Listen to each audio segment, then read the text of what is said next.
Bonjour. Dans la vidéo 2 que j'ai postée, nous avons vu que la personnalité est composée de 3 états du moi.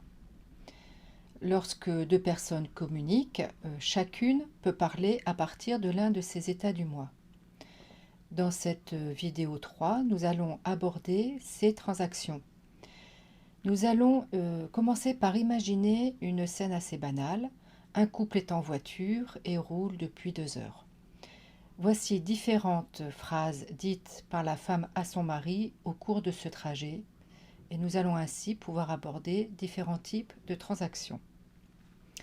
Tout d'abord, la femme va parler à son mari à partir de son état du moi parent. Elle va pouvoir s'adresser, par exemple, à l'état du moi parent de son mari en disant « C'est pénible toute cette circulation ». Elle peut également, toujours à partir de son état du moi parent, s'adresser à l'adulte de son mari. Ces Parisiens doublent n'importe comment. Tu crois que c'est pareil dans toutes les grandes villes? Ensuite, elle peut aussi s'adresser à l'enfant de son mari en disant « Tiens, bois un peu d'eau, tu ne t'hydrates pas assez. » Maintenant, imaginons qu'elle parle à partir de son état du moi adulte.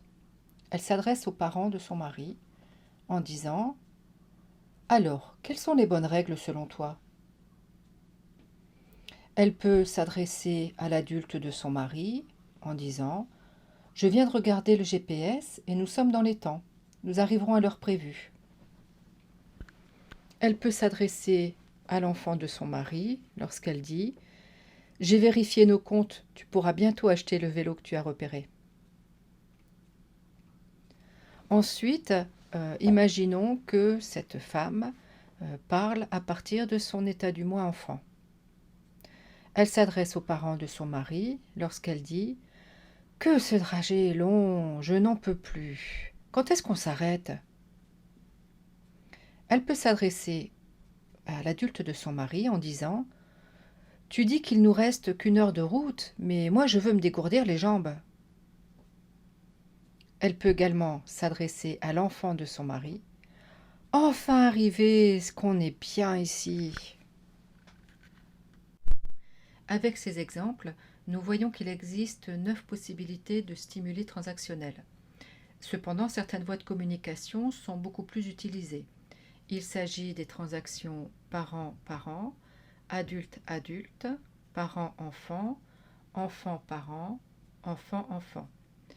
Je rappelle que nous parlons toujours en termes d'état du moi lorsque nous parlons de parents, adultes et enfants auxquels on met des majuscules. Ce qui est intéressant, c'est la réponse apportée à ces différents stimuli transactionnels. Dans la prochaine vidéo, nous verrons plusieurs façons pour le mari de répondre aux transactions de sa femme.